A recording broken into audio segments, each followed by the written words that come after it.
So is my screen visible?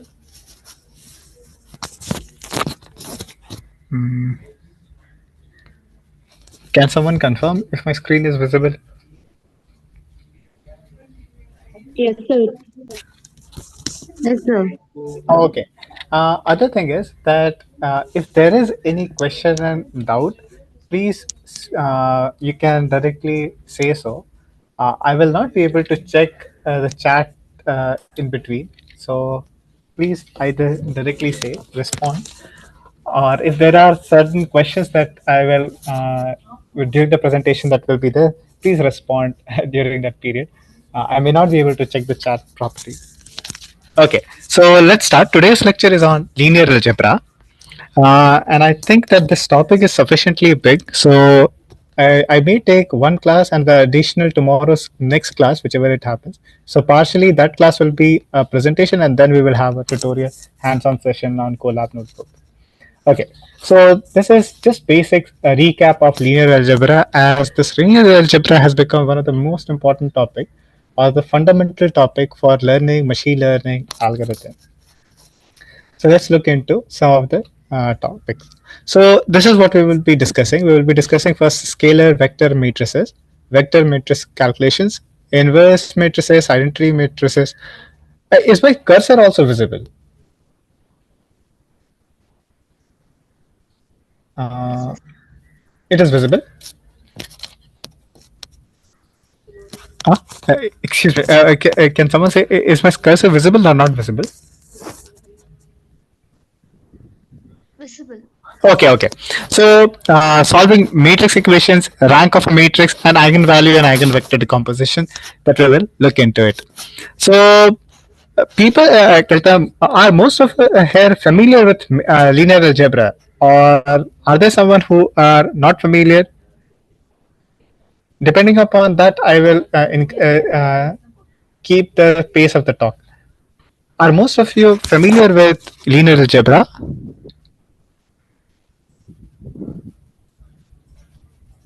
Hmm.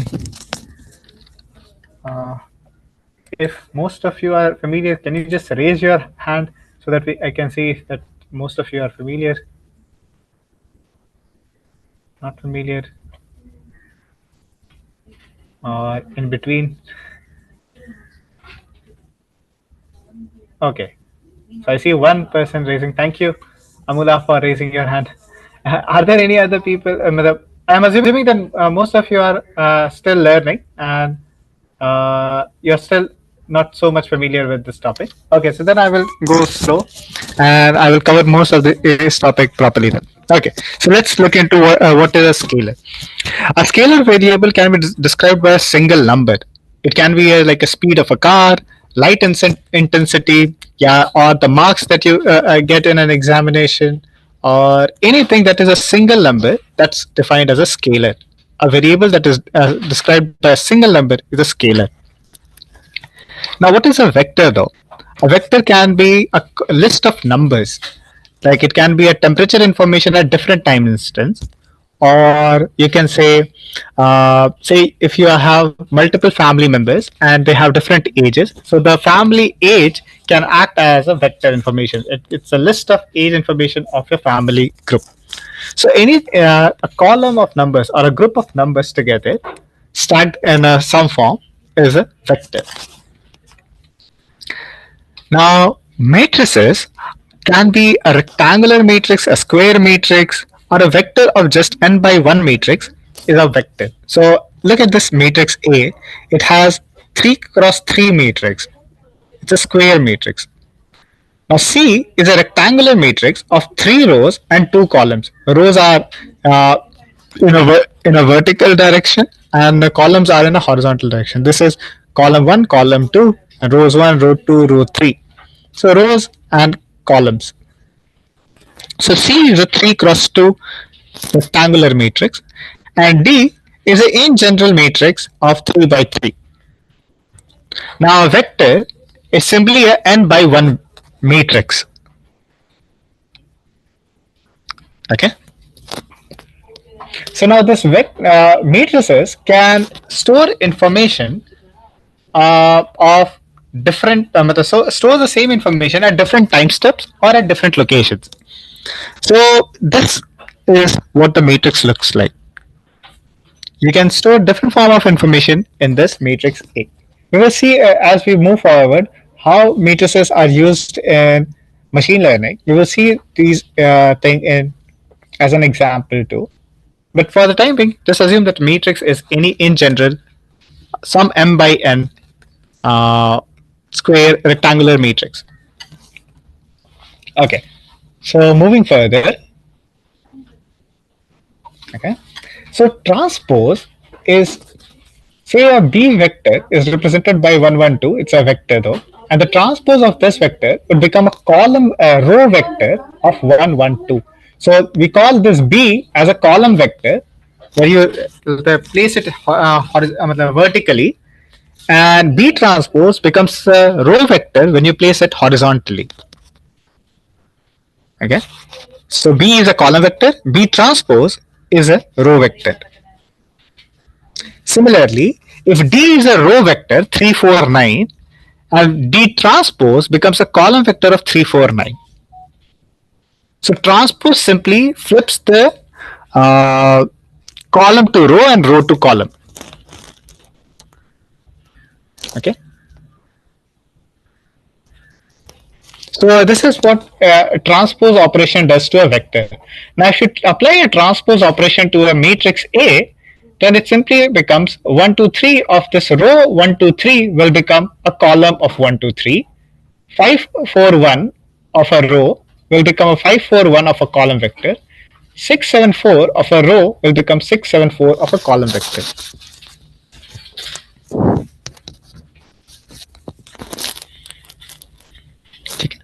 So this is how the matrix operation, transpose operation on a vector and a matrix are. So notice that the numbers are not changing. It's just that the position are just changing. And one more interesting part of A transpose operation is in a square matrix, look at the diagonal elements 1, 4, 4, they never change. In either case, in whatever, if the numbers are entirely different, then to the diagonal elements of a square matrix never change under transpose operation. Does it make sense?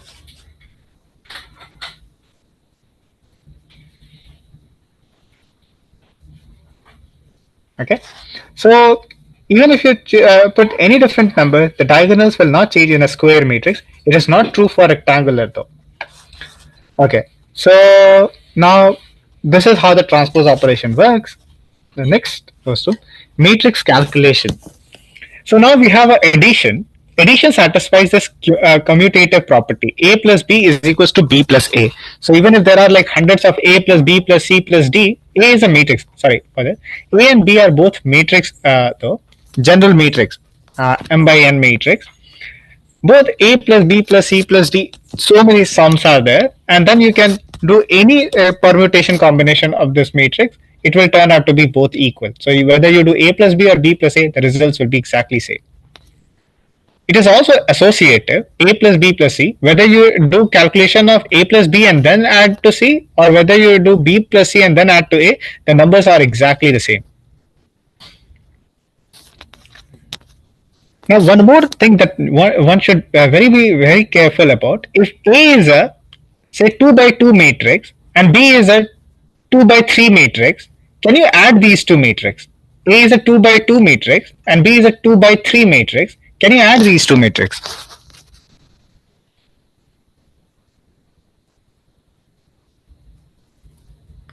Can someone respond? Yes, sir. Why do you say so that you will be able to add two matrices of size 2 by 2 and 2 by 3?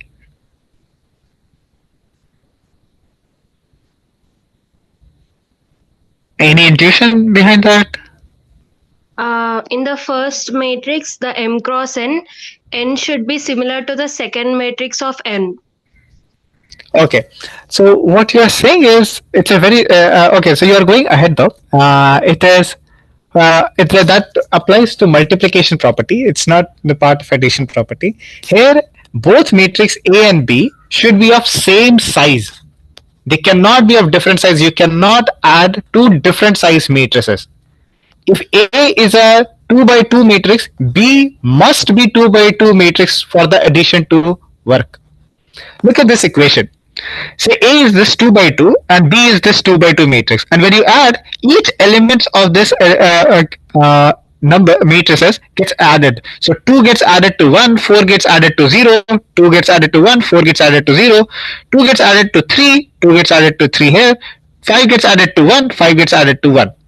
Now, if this B matrix is a 2 by 3 matrix, so there will be another column here.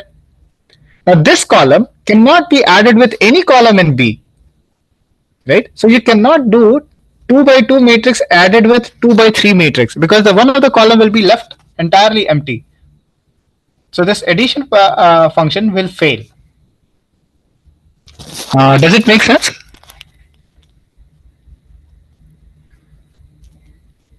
Yes, sir. Makes sense, right? Okay, so one of the most important thing is both for addition to work, both matrices need, all the matrices in the addition function needs to be exactly of same dimension. They cannot be of any different dimension. Okay, now a question to you. If A is a 5 by 3 matrix and B is also a 5 by 3 matrix, can we add?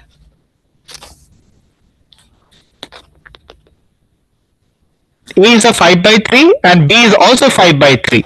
Can we add?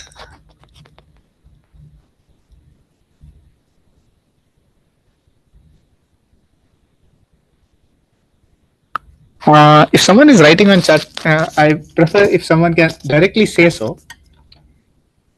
Okay, there are people who are right. Okay, there. Okay. So, can we add these two matrices now? 5 by 3 and 5 by 3? Yes, sir. Yes. Now you can see, right? Both are of same size matrices. So, the addition is actually possible. So, similarly, so this is commutative property and associative property. Now, in subtraction, we just simply say A minus B, which element-wise subtraction. So, 1 minus 2, 4 minus. Okay. So, first thing that we do is that this is element-wise subtraction, but we can set this minus value inside the matrix. That minus will go into all the elements of the matrix.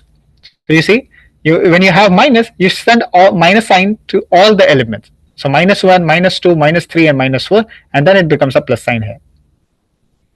Now once it becomes a plus sign, you already learned how to do addition. Now you can do element wise addition now. So 2 minus 1, 1, 4 minus 2, 2, 5 minus 3, 2, 3 minus 4, minus 1. So you can see the subtraction is an element wise subtraction. So each element is subtracted with each element. Each corresponding element is subtracted with each corresponding element. Make sense? This part? Yes, sir. Okay. So in this case too, can A and B be of different size matrix? Can we subtract any two different size matrix? No, sir. Exactly. Now I think people are able to see that A and B, even in subtraction, needs to be of the same size because it's an element-wise subtraction. Okay, so moving forward, so this is addition and subtraction. This is also one of the most important property, even though it feels like very simple, but there will be times where you will feel get confused. Why is your function not working? Because you might be adding or subtracting two different size matrices. Okay, let's move further. Now we have a scalar multiplication. What does scalar multiplication mean? Say A, B, C, D, E, F is a matrix, and you multiply lambda. A lambda is a number, a single number. Scalar, remember the scalar is actually a single number. Say lambda is equal to 2. When you multiply lambda, it simply means that you multiply each element of the matrix by lambda. You scale each element of the element of the matrix by lambda. So lambda, say 2 times matrix is equal to 2 times each element of the matrix. Okay. Now you can see when we put -1 here, that's why we can send -1 to every element in every element in the matrix. Remember the previous one? Here it is actually -1 times this matrix, right? So now if it is -1 times, you can send -1 to all the elements of the matrix, right? That's how this is.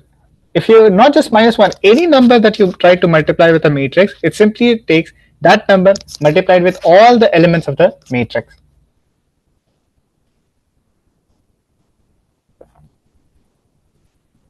Okay, so now I have a question again.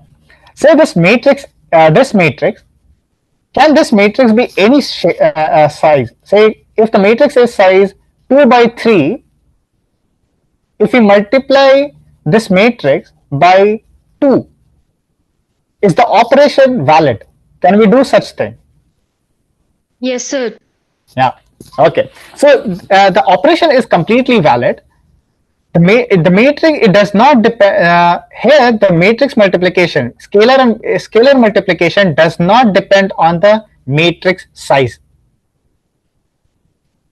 The matrix can be of any size. You can always be able to multiply a scalar value to that matrix.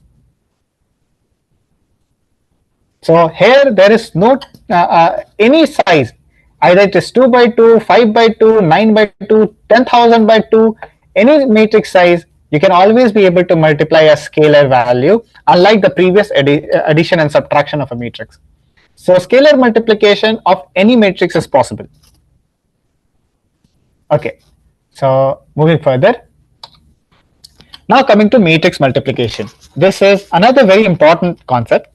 Say you have a matrix A which is of size m by n, and B is a matrix K cross L.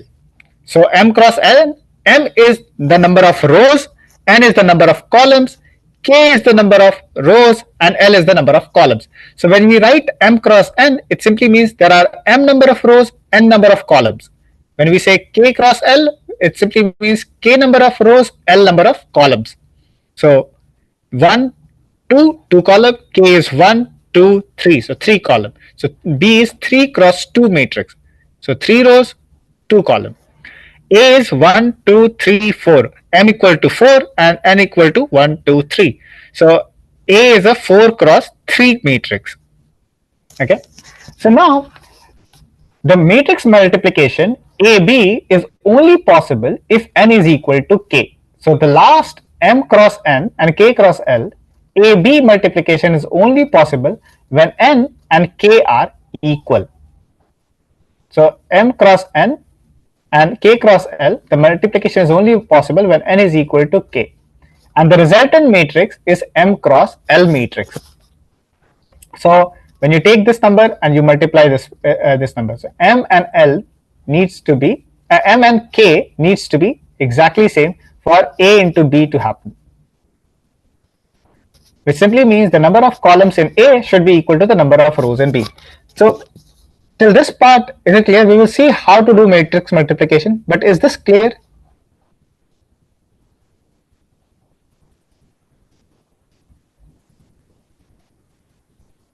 I will take it as yes then. So please stop me at any point of time if you find it something is difficult to follow. I will explain it in a different manner, or I will explain it again. Please stop me then and there, because if we don't understand these linear algebras basic, it will become very difficult to follow next lectures too. So please stop me then and there. I will try to explain clear the doubts as much as possible. Okay, so the resultant matrix of AB will become M cross L matrix. So n and K are equal, and the resultant matrix simply becomes M and L. So let's look at an example though. Say A is a 2 cross 2 matrix and B is also a 2 cross 2 matrix. So we have, so this is n is equal to 2 and K is also equal to 2. So this is matrix multiplication is possible. And then how do we calculate this matrix values? So what we do is we take this row and take B's column and we start multiplying and adding. So it becomes 1 into 2 plus 0 into 3. 1 into 2 plus 0 into 3. This is the first value of the matrix C. the second value is 1 into 1 and 0 into 1. So 1 into 1 and 0 into 1. So we take this row and multiply with this we take this row and multiply with this column. So 1 into 1 and 0 into 1. 1 into 1 and 0 into 1. So we have this C12 value. Now we take this row and multiply with this column, the last row and the first column of B. So 2 into 2 and 3 into 3. 2 into 2 plus 3 into 3. We take the last row of A and multiply with the last column of B. 2 into 1 plus 3 into 1. 2 into 1 plus 3 into 1. And once we solve, so these values becomes 2 into 1 is 2 and 3 into 0 is 0. 1 into 1 is 1, 1 into 0 is 0, so 1. 2 to the 4 and 3 to the 6, 6 and 3 to the 9 and 2 to the 4, so 9 plus 4 is 13, 2 plus 3 is 5. So you have your matrix. So A into B is equal to this matrix, 2, 1, 13 and 5. So now you see if the B has more number of elements, like B has say 3 cross 2 element, so say 2, 1, 2, 3 and there is like another number on the row 4, you cannot multiply because it has only 2 elements, and if it has 3 elements, you will not be able to complete the multiplication, right? This last number will always be left alone. There is nothing to multiply with this last number. That's why we want the number of elements in the rows should be equal to the number of elements in the column to make sure that every element has its own pair.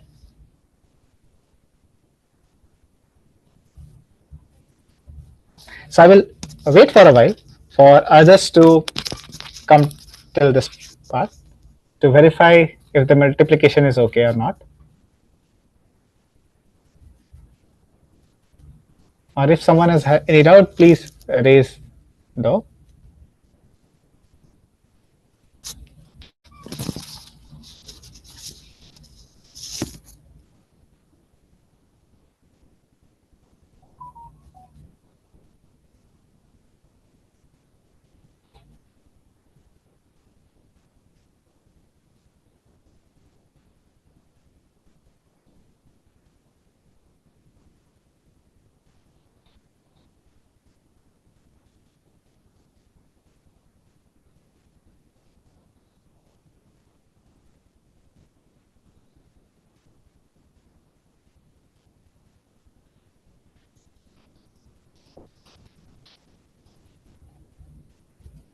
Okay, so I have a question now. Say A is a 3 cross 3 matrix and B is a 5 cross 5 matrix.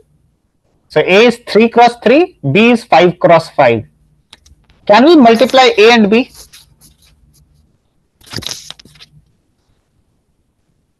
No, sir.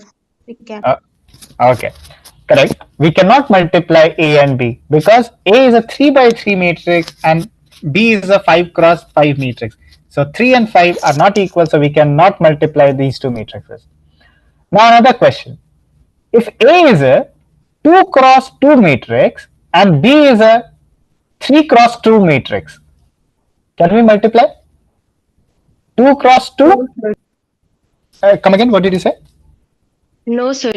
Okay, correct. We cannot multiply A and B because A is a 2 cross 2 matrix and B is a 3 cross 2 matrix. So 2 and 3 does not match.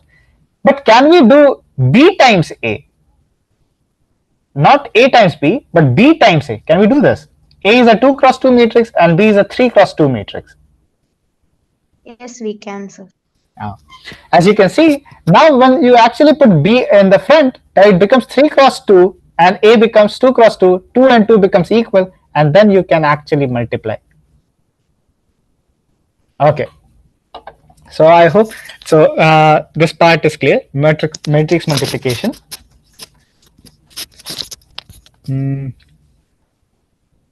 I will move further then. If anyone has any doubt here, or do anyone wants me to repeat this matrix multiplication part?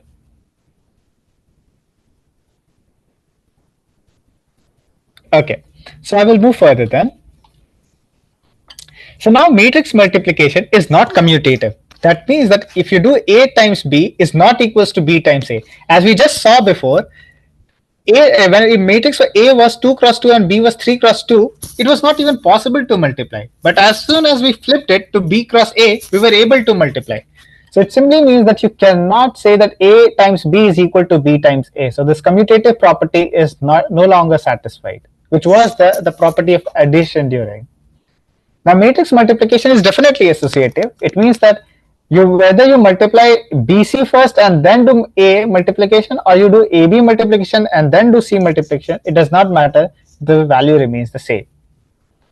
Matrix multiplication is also distributive. What it simply means is that whether you do you first calculate B plus C and then multiply with A, or you first do AB plus AC. So this is both values are equal. Similarly, whether you first add AB times C or you do AC plus BC, they are all equal. So matrix multiplication is distributive, associative, but definitely not commutative, meaning AB is not equal to BA.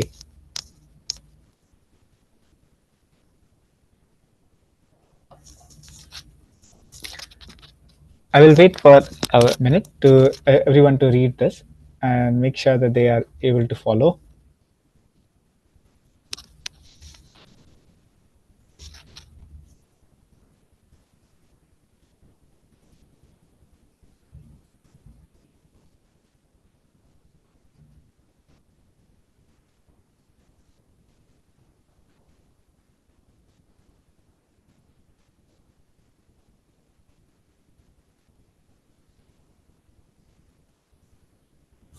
Okay, so I will move further then.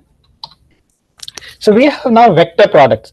So now like matrix thing, now we can actually also do vector multiplications too. Vector is simply, remember, recall vector is just simply a column vector. So it's like 3 cross 1 is called a vector, or this y is also 3 cross 1 is a vector. So now when we do scale inner product, when we say about inner product, it simply means x transpose y. X will become, this is a x is a vector now. So this vector will become a row vector, and the size dimension is 1 cross 3, and y is 3 cross 1. So matrix multiplication is possible, and when you multiply these two matrices, vector is actually a matrix though, with just one component as 1. So it simply becomes x1 y1 plus x2 y2 plus x3 y3, x1 y1 plus x2 y2 plus x3 y3, and it's simply a sum of these elements, element-wise sum.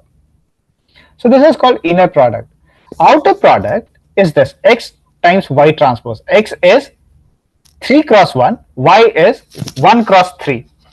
So the matrix multiplication is possible because 1 1 is common here, and the resulting matrix will become x1 y1 is one of the element, x1 y2 is another element, x1 y3 is another element, x2 y1 is another, x2 y2 is another, x2 y3 is another element, x3 y1 is another element, x3 y2 and x3 y3 is another element. Now x times y transpose results into a matrix, whereas x transpose y results into a scalar number, a single number. So inner product results into a scalar number, a single number, where you simply add, multiply and add each of the numbers, and an outer product results into a matrix of n cross n, which is 3 cross 3. I will wait for a while here. Let me know if any doubt is there in this part. So this is called vector product.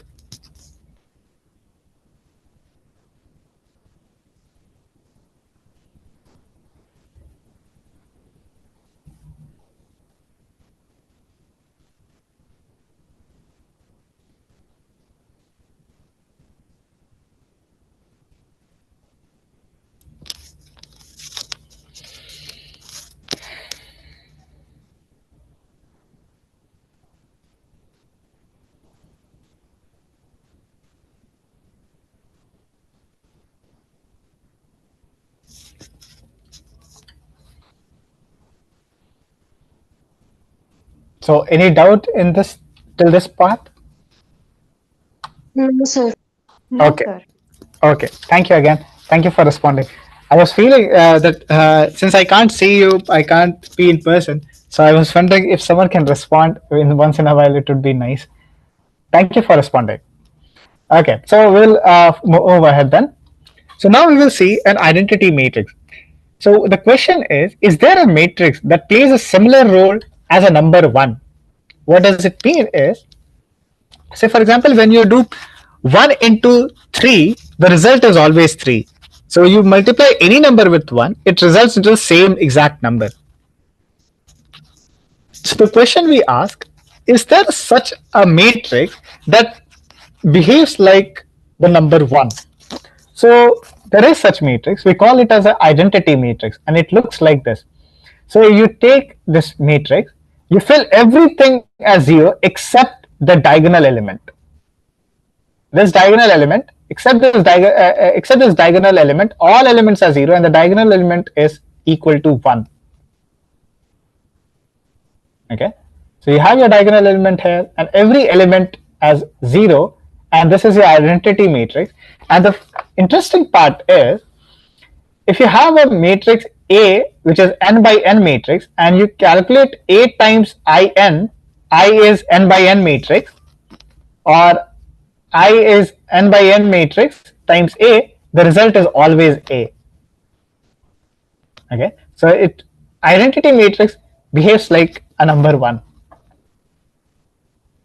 And similarly, if you have a matrix n by m matrix, and if you try to multiply with A, so if you want to multiply in a forward in the first place, so it should be n by n because the size is n here of the matrix A. So I is n by n matrix times A is A. And similarly, if you want to multiply A after A, so it should be m by m matrix, not n by n, because the size of the column is m. So it should be I is m by m matrix, and it will still result into a matrix A. So look and notice that in a square matrix case, whether you forward multiply or a backward multiply, both identity matrices of same size. But when the matrix A is not a square matrix, m by n, then both the identity matrices are not of same size. They are of different sizes. Okay. Okay. So let's see one example. Okay. I do. I see. I thought I have one example to show that how this matrix multiplication results into the same matrix, but I don't have an example here. Maybe I will do this example next class.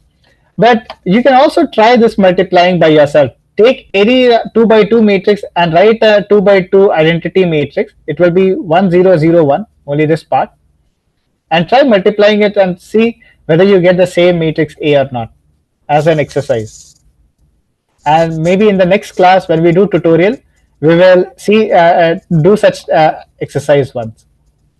But please do try. Since I don't have an example, you should you try this example and see whether multiplying with this identity function results into the same matrix A or not. So I will leave this as an exercise, and I will see if ask if someone has tried such thing before in the next class. Okay, so let's move ahead. So now let's define matrix inverse.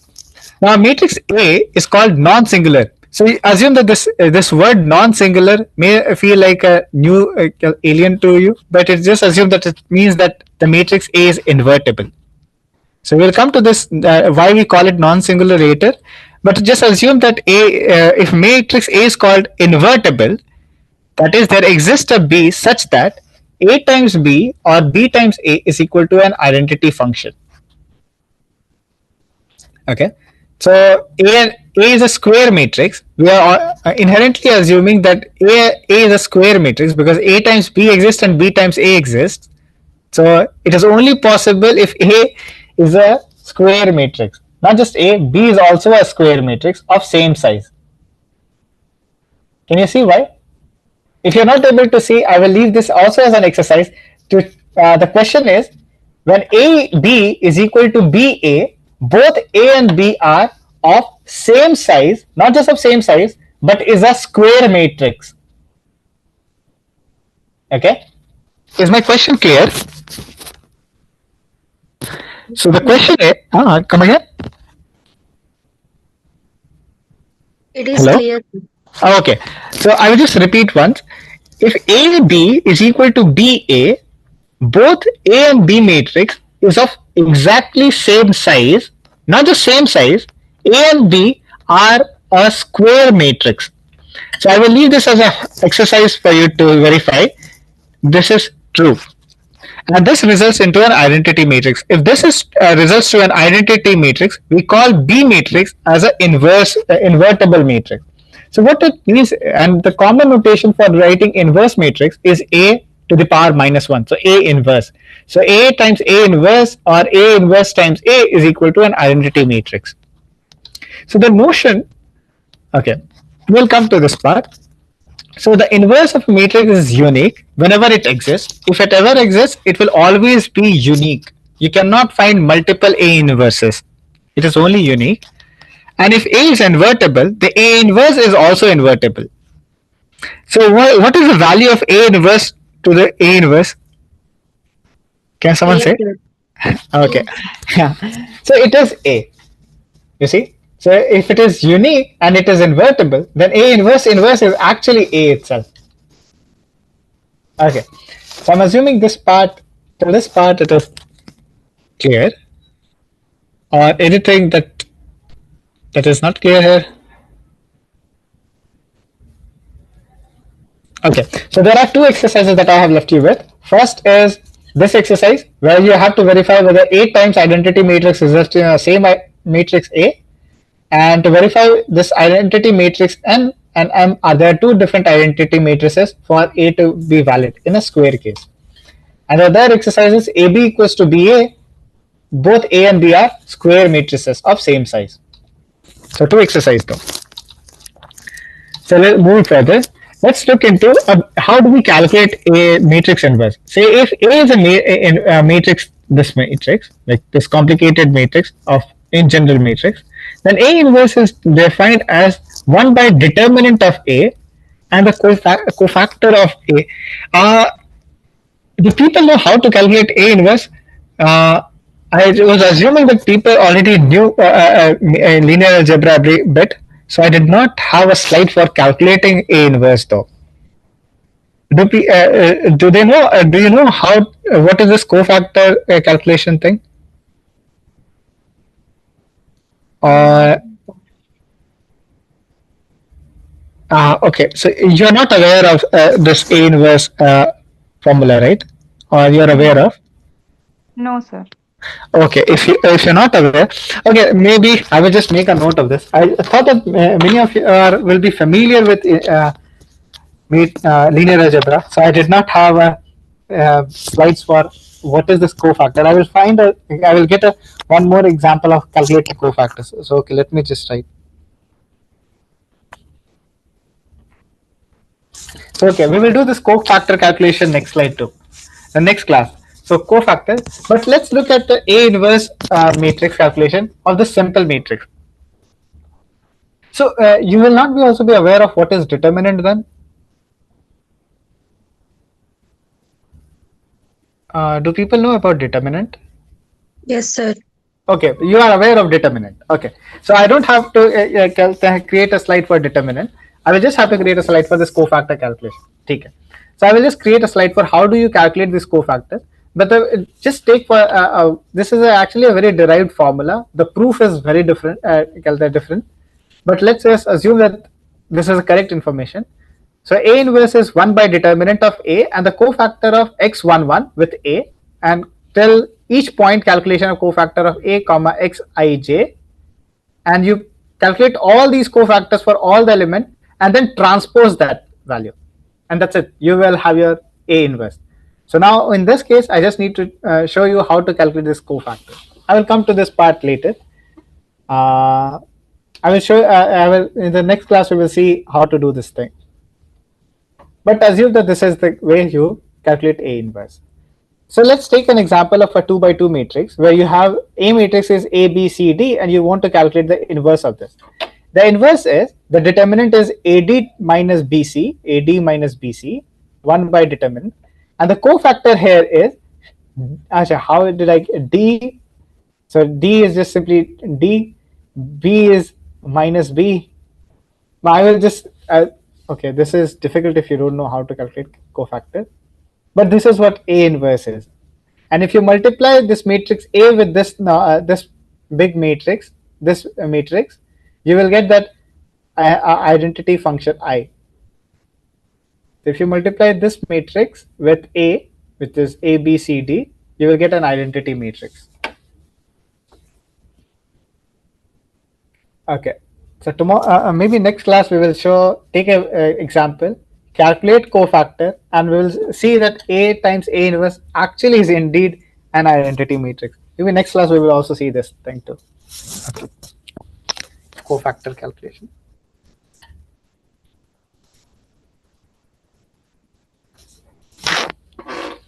Okay. So moving further, so let's look at this equation. So how do we solve linear equation? This is one of the main reason, uh, important application of linear algebra of solving equation. So consider that we have a linear equation: ax equal to b, x is unknown, a and b are constant. So the solution, if a is not equal to 0, the solution is straightforward: a by b, or we can say a inverse b. There is a single solution. Okay. If x is if a is not equal to 0, simply a by b, a inverse b, or you can write a to the power minus 1 b. There is a single solution. Now, if both a and b are 0, if both a and b are 0, then you can put any value of x. Like there are infinite solution for x, infinitely many solutions. If both a and b are 0, you can put x equal to 2, 10, 9, 11, 30, 100, 2000, 10,000, minus 100, any value of x, the value will be always be satisfied, 0 equal to 0. So if both a and b are 0, x had infinite solution, not just one, but infinite number of solution. But what if a is equal to 0 and b is not equal to 0? That means, say a is 0 and b is say 2. So any value of x will never be able to satisfy b equal to 0, right? Hence, a x equal to b has no solution when a is equal to 0. When a is equal to 0 in the third case, there is no solution to this equation. I will wait for a while here for others to just follow this.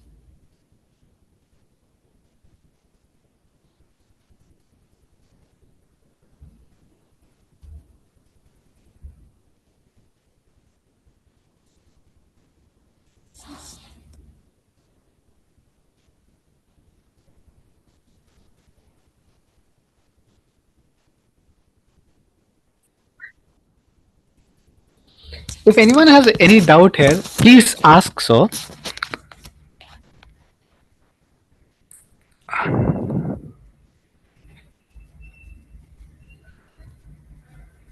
Okay, so I'm assuming that this part is clear. So now when you have such linear equation with a and b as constant, you can see there are three different cases: when there is single solution, when there is infinite number of solution, and when there is no solution. Now you will see these three conditions also apply in matrix cases too. So we'll see each of these cases, but first we will focus only on single solution case. So consider that there are more than one equation and more than one number of unknowns. For example, consider this example: 2x plus 3x2 equal to 5, x1 minus 2x2 equal to minus 1. So there are two equations and there are two unknowns. Initially there was one equation and one unknown. So ax equal to b, one equation, and x is the only unknown.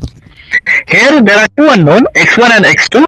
There are two equations: x1 2x1 plus 3x2 equal to 5, and x1 minus 2x2 equal to minus 1. So we have two equations and two unknown. Can we do something similar, like just x equal to a inverse b? Okay. So first we convert into a matrix form. So we have 2 3 2 3 minus 1 minus 2 1 minus 2, and we write x1 and x2. So if you see, if you multiply a and into x, it becomes 2x1 plus 3x2 is equal to 1. So equal signs. This value is equal to, the first value is equals to 2x1 plus 3x2 is equal to 1. 1 times x1 minus 2 times x2 is equal to 4. Okay, you can see that this matrix multiplication is equal to this equation, right? Can you see? Can everyone see this, that this matrix equation is equal to these linear equations?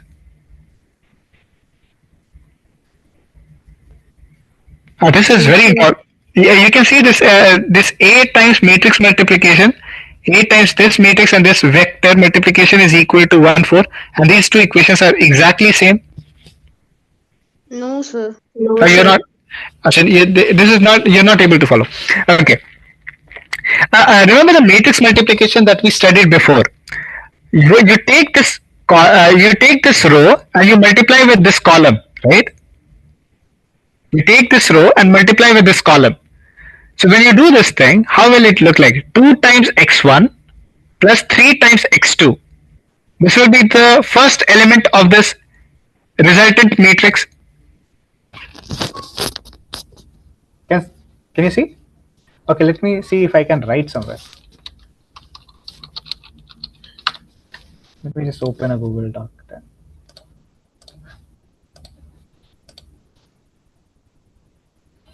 Okay. Is my screen visible too? Yes, sir. Okay, I will just write here though. So maybe 49. Okay. So you see, so you have this matrix 2, 3. We have another, we have, what is this? 1 and minus 2. Now we have this one vector here. I'm just drawing a line to make sure that this is a vector, because we don't. So this is x1 and this is 2. So we have these two matrix. One matrix is 2 3 1 2, and the another matrix is x1 and x2. Okay. So now we take this matrix and multiply. We take this row 2 3 row and multiply with x1 x2 column. The first element. Say the value is equal. The first element value. This is equal to 2x1 plus. This is too difficult. The first value of this matrix becomes 2 times x1 plus 3 times x2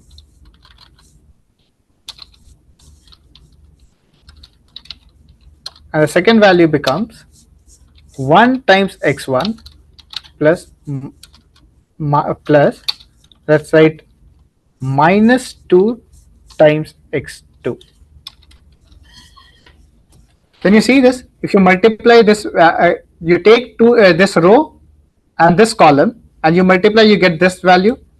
When you take this row and multiply with x1 and x2, you get this column, this value. Yes, sir. This is Yes. what matrix multiplication will be, right? Yes. And now the size of this matrix is actually 2 cross 1. The size of this matrix, resultant matrix, is 2 cross 1, One. right? So this is 2 cross 1 matrix, and the value is equal to 1 4. So we write this is equal to the matrix 1, and this is equal to 4, right? This is what it is, right? Yes, sir. Can you see that now this 2x1 plus 3x2 is equal to 1, 1x1 minus 2x2 is equals to 4, and this is what our equation was. Oh, I see. This b is incorrect. B should be, here should be 5 and here should be minus 1. Okay, so this is, b is incorrect now. It is 5 and, sorry, this is 5 and this is minus 1. My mistake. Can you see this equation? This is incorrect though. This is incorrect. This is not 1 4. This is 5 minus 1. Can you see that this matrix multiplication is equal to this? Yes, sir. Yes, sir. Okay, so this part is okay, right? You can convert any linear equation into this matrix form now, which is Ax is equal to B. We can write this thing now. Yes. So now if I give you hundreds of linear equations, you can always convert this hundred of linear equations into a matrix A. Some variable x is equal to some variable b, some vector b. So you will be able to create, right? Yes, Okay. sir. Okay. Now, since we are able to write into Ax equal to B, can we similarly, like remember the previous one, when we have a single variable equation where x is equals to A inverse B, there was the solution. Can we write similarly x is equals to A inverse B? So indeed, we can actually write this in this form. So we can write the solution x is simply equal to A inverse B. So you just calculate the A inverse value of this and multiply it with B. That is the solution of x. So you see that here when you otherwise how would you have solved this? You would multiply with 2. You do the basic form, whatever we have learned in our high school. You do the same way, but in a matrix form it becomes even more easier. Just calculate the A inverse value, multiply it with B. That's the solution of x.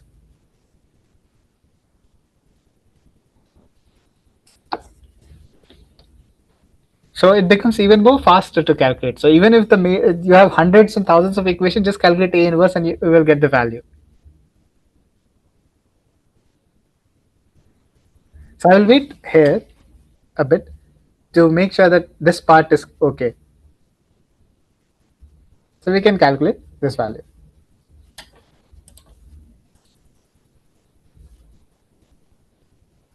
Sir, I think 1 and 4 are the solutions of x1 and x2, right? Is it so? It is not though. If you see, if I put, let's just put this x1 1 and 4. If x1 is 1 and 4 is x2 is 4, 4 to the 8 and 1 minus 8 is actually not minus 1, it's minus 7, right? So 1 and 4 is not the solution for this linear equation. This is incorrect. 1 and 4 is completely wrong. It should be 5 and minus 1. I don't know why did I write 1 and 4 here.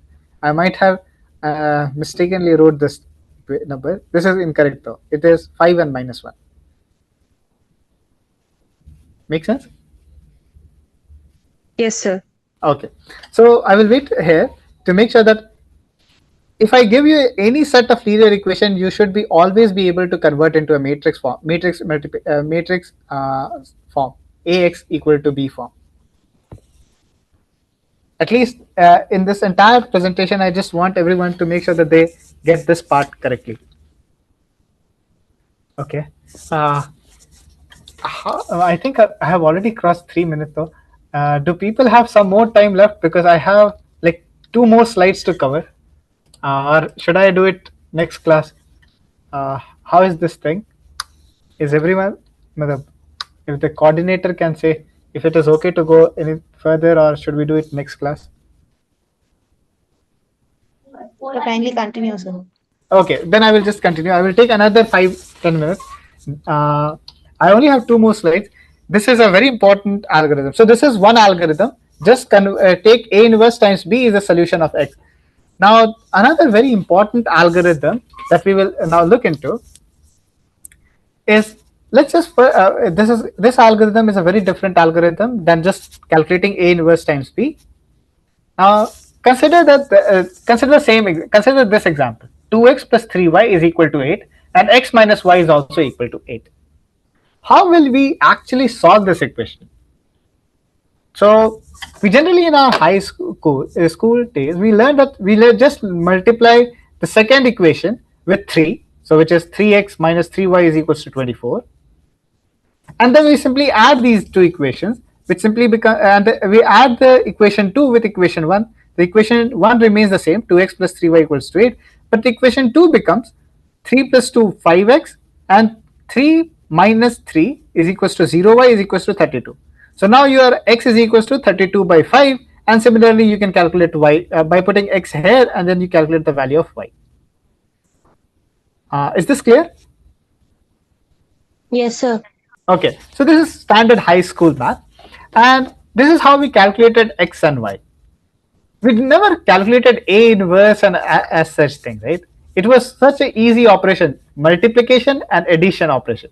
So you multiply with this equation with 3 and add this two equation, and then very easily you are able to solve this equation.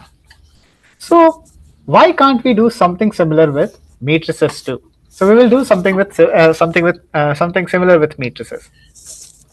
Consider, so as we have seen before, now we can perform the similar operation in matrix too. Now we have learned how to convert linear equation into a matrix form. So we have this 2, 3, so we can convert it into this matrix 2, 3, and we have 8 here, so we have 8 here, and 1 minus 1 and 8, 1 minus 1, 8. So we have this big matrix now, 2, 3, 1 minus 1, 8. Okay, so this two matrices looks okay. So this part is okay, right? So we have this one matrix 2, 3, 1 minus 1, and another vector 8, 8. So I have just dropped this variable x variable. Okay, let me just say one. So this variable x1, x2, I just simply dropped them. It is there. I'm not saying it is not there. I just simply chose not to write this number, just to make sure that it does not complicate our math. So I have simply decided to drop this column. So just for the sake of presentation, it's not that this is not there. It is there, but let's just focus on only on these two numbers, these two matrices: 2, 3, 1 minus 1, and 8, 8. Okay. Okay. Is this part clear? Right. This part we can write this matrix in this form. Yes. Yes, sir. Okay, so now since we are able to see, we can write this equation. Now, similarly, the way we did before, let's multiply the last row by 3. Let's multiply with last row with 3. So it becomes 3 minus 3 and 8 3s are 24. This equation, this matrix represents this equation again. This matrix represents this equation. Yes.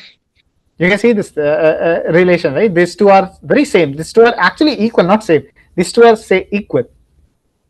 Similarly, if we add row 2 with row 1, it becomes row 2 with row 1.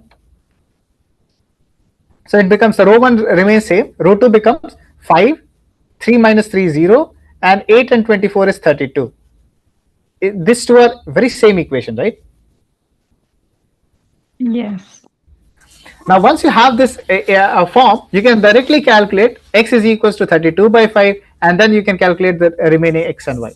So in general, the way what we did is like you eliminated one element at a time. So you eliminated y here and then calculated x. And then once you know x, you just simply put the value of x to calculate y. So it's called elimination method. So you eliminate one variable at a time. And this method has a very famous name called Gauss elimination method.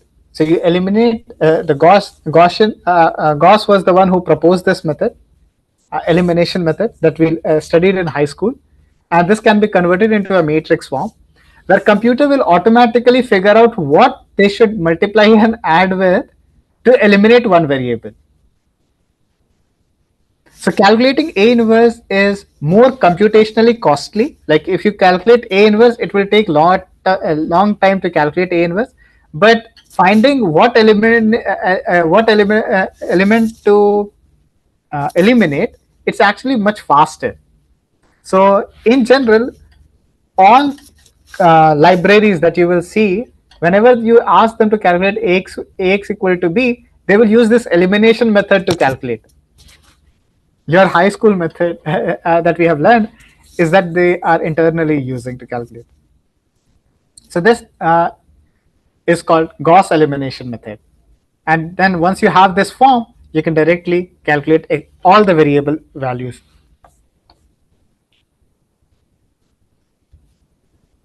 Does this make sense? Yes, sir. Okay, so this is called Gauss elimination method. And the remaining thing, the remaining topics, the eigenvalues and eigenvalue decomposition, we'll see next class. So we have two things to see next class: the cofactor calculation, and then there is one more topic that is remaining is eigenvalue and eigenvector calculation. So we will see the importance of eigenvalues and eigenvector next class.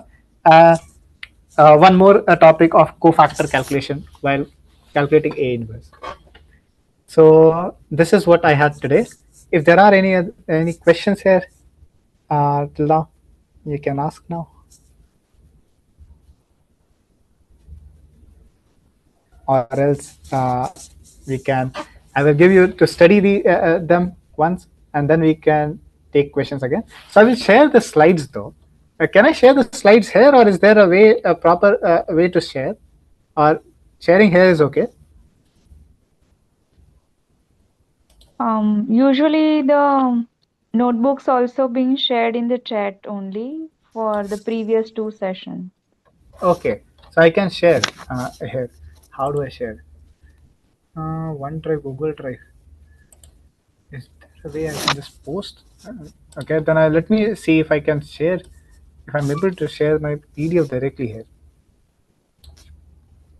Do we require any access, sir? No, you don't require any access. It's just a simple PDF though. I am sharing it Okay. for example because it will be easier for you to mm, verify and understand, right? In the next class, when we Yeah. actually start continuing with the different chapters or different sections, Mhm. it would be easier if you have gone through this lecture before once. Yeah. So let me just share a Google Drive. It seems like I can upload Google Drive, but I can't do anything else. Just one more minute. I just want to make sure that this is the slides are shared with you. Otherwise, I don't know. Is there a proper platform to share, or how are we sharing with everyone in the group? Okay, now I see. Share.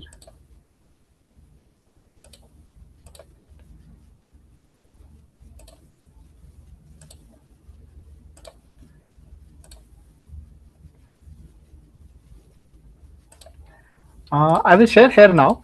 Please let me know if you can see this. See these slides now.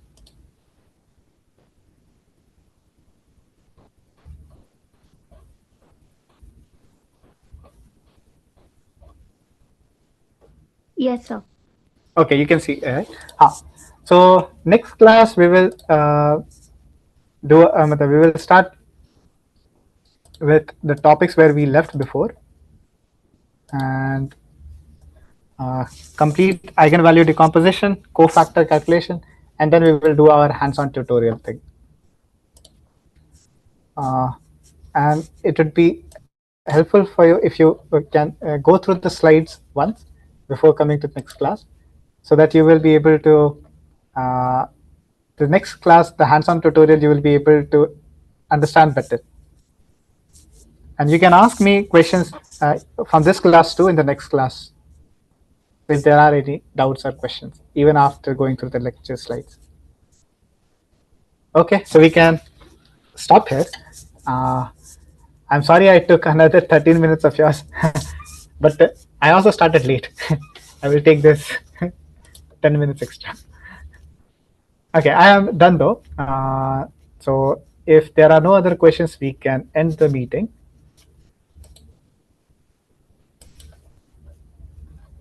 Uh, can someone, can the Everything coordinator? clear, sir. Okay, thank you again. Thank you for saying so. Uh, so if the coordinator, if it is okay to end this meeting. Sir, thank you so much.